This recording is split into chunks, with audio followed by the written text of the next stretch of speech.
listeners. How are you all? This is me, your RJ Yasmin, and you are tuning to Radio Sunshine.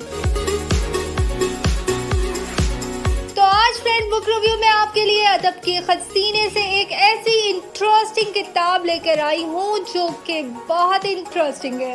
इस novel पे काफ़ी Hollywood की movies भी बन चुकी हैं। आप क्यूरियस होंगे कि एक ऐसा कौन सा नॉवल मैं ले आई हूँ आज। तो फ्रेंड्स, ये है शेक्सपियर का शोरा अफाक drama merchant of Venice. Shakespeare के तमाम नॉवेल्स की तरह इस नॉवल की कहानी भी बहुत दिलचस्प है। शेक्सपियर की स्टोरी की बुनियाद हमेशा 3 लैंडमार्क्स पर होती है। लैंडमार्क नंबर 1 उसकी कहानी, लैंडमार्क नंबर 2 उसके पावरफुल कैरेक्टर्स है, एंड लैंडमार्क नंबर 3 उसका डायलॉग, उसकी विजडम, और ज्यादातर इसमें फोक विजडम पाया जाता है।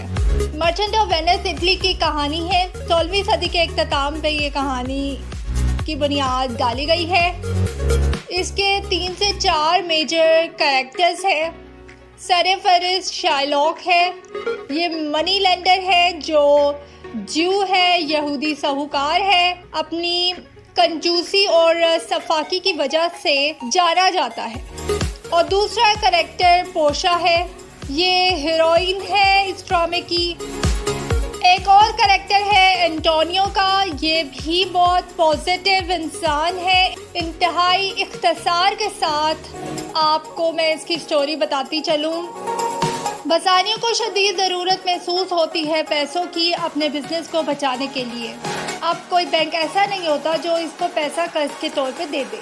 तो वो अपने दोस्त एंटोनियो के पास जाता है। एंटोनियो कहता है कि बहुत सारी शिप्स आ रही हैं और पैसे की रील फेल हो जाएगी। इस वक्त मैं लिक्विड नहीं हूँ, मेरे पास पैसा नहीं है, मेरे पास कैश नहीं है। तुम ऐसा करो, एक हल निकालते हैं कि तुम मुख्तलिफ मनी लेंडर को ढूंढो और गारंटर मैं तुम्हारा बन जाता हूँ, तो उसका तो मसला ही ख़त्म हो जाएगा। चुनाचे वो शाइलॉक के पास जाता है। अब यहाँ भी फ्रेंड्स एक ट्विस्ट है। शाइलॉक और एंटोनियो का एक बैकग्राउंड है। एंटोनियो ने कई दफ़ा इसकी तंग नज़री की वजह से, इसकी बुरी खसलत की वजह से इसे मारा भी होता है। उसके ऊपर फिक्रे भी कसे होते हैं। उसकी तौहीन, तजलील और तहकीर भी की होती है। इस बात को शाइलॉक भुला नहीं पाता। शाइलॉक कहता है, ठीक है, मैं तुम्हें पैसे दे दूंगा और तुम्हारा गारंटर भी मुझे कबूल है। गारंटर वो है जिसके साथ उसकी दुश्मनी चल रही है, लेकिन मेरी एक शर्त है। एक दिन भी ऊपर चला गया तो फिर आप पेनल्टी वो देंगे जो मैं चाहता हूँ। आप हुक्म करें। वो कहता है, पेनल्टी ये है कि तुम्हारा गारंटर मुझे पाउंड ऑफ फ्लश देगा जहाँ से मैं चाहूँगा। फ्रेंड्स, यानी कि वो कह रहा है कि पेनल्टी ये है कि तुम्हारा गारंटर मुझे पाउंड अपने गोश्त का देगा और वो पाउंड वहाँ से होगा जहाँ से मैं चाहूँगा। एंटोनियो इसे हवस से ज़र से मामूर करता है कि इसे दौलत की हवस ही इतनी है जो ये इस तरह की पेनल्टीज़ या इस तरह की शराइत रख रहा है। वो उसकी साजिश को समझ नहीं पाता, तो उसने अपने कॉन्फिडेंस में कह दिया, जी मुझे तुम्हारी पेनल्टी मंजूर है। अब शाइलॉक के अंदाजे के मुताबिक शिपमेंट डिले हो जाती है और वो अपना केस लेकर ड्यूक के पास पहुंच जाता है कि ये हमारा एग्रीमेंट था, ये डेट है, अब आप बताइए इंसाफ का तकाजा क्या है। ड्यूक का फैसला आता है कि आपने ये वादा किया था, अब आपको ये पूरा करना है, क्योंकि वादा अहद उस कौम के नज़दीक बड़ा अहम है, उसका कल्चर है। वो उसकी बड़े तल्ले करता है कि हमारी शिपमेंट आ गई है, हम तुम्हें 3 गुना ज़्यादा पैसे दे देंगे, मैं अपना सारा बिजनेस लुटा दूंगा, मेरे दोस्त की जान बख्श दो।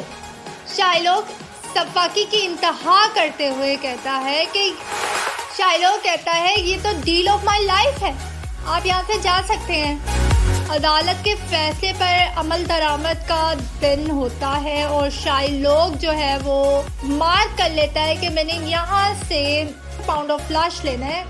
अब फ्रेंड्स यहाँ पर एक और मज़े का ट्विस्ट आता है। यहाँ पे होती है एक वकील की एंट्री। अब वो वकील बहुत ही ज़बरदस्त दलाइल देता है, वो बहुत ही ग्रेसफुल वकील है और वो वकील है पोशा। ये पोशा मर्द के रूप में आती है और वहाँ जाकर एक ही बात करती है, ये जू है और कानून के मुताबिक अगर कोई झूठा इल्ज़ाम लगाए और किसी को कत्ल करे या इरादा एक कत्ल से जाए और पकड़ा जाए, ये तमाम चीज़ों की सज़ा है मिनिमम सज़ाए मौत या दूसरा कुर्की है, यानी उसकी सारी प्रॉपर्टी या डिसीज को मिलेगी या आधी प्रॉपर्टी उस शख्स को जिसको इसने मारने की कोशिश की है, आधी स्टेट कन्फिस्केट कर लेगी। अदालत ने कहा कि इस कानून का तो हमें पता है, तो वो बात जारी रखते हुए कहती है जनाब एक जू और कत्ल करने जा रहा है। वो कैसे? आप मायदा पढ़कर देखें, उसमें ब्लड का जिक्र तो है ही नहीं। अगर एक कतरा भी ब्लड का गिरा वो पाउंड से भर जाएगा। इस पर शाइलोक शशतर रह जाता है। उसने बसानियों को बुलाया और कहा तुम मुझे जो डील दे रहे थे पहले वो अब भी कायम है? उसने कहा बिल्कुल नहीं। उसने कहा मेरी जान बख्शी हो सकती है? बसानियों ने कहा ओके जान तो तुम्हारी बख्श देंगे, लेकिन इसके नतीजे में तुम्हें अपनी सारी जायदाद से हाथ धोने पड़ेंगे।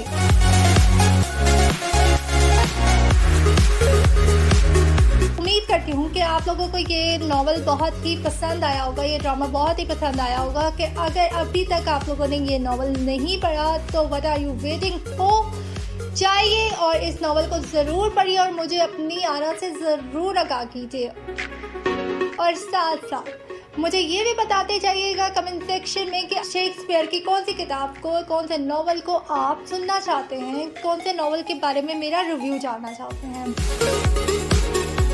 हमारे चैनल को सब्सक्राइब करना, वीडियोस को लाइक और शेयर करना और बेल आइकन को प्रेस करना तो बिल्कुल मत भूलिएगा। और अगर आप इसी तरह के मज़ेदार बुक रिव्यू सुनना चाहते हैं तो आरजे यास्मीन की प्लेलिस्ट को चेक करना मत भूलिएगा। रखिएगा अपना बहुत सा ख्याल, कोशिश कीजिएगा कि आपसे किसी को तकलीफ ना हो। अपनी आरजे को दीजिए इजाज़त। अल्लाह निगहबान।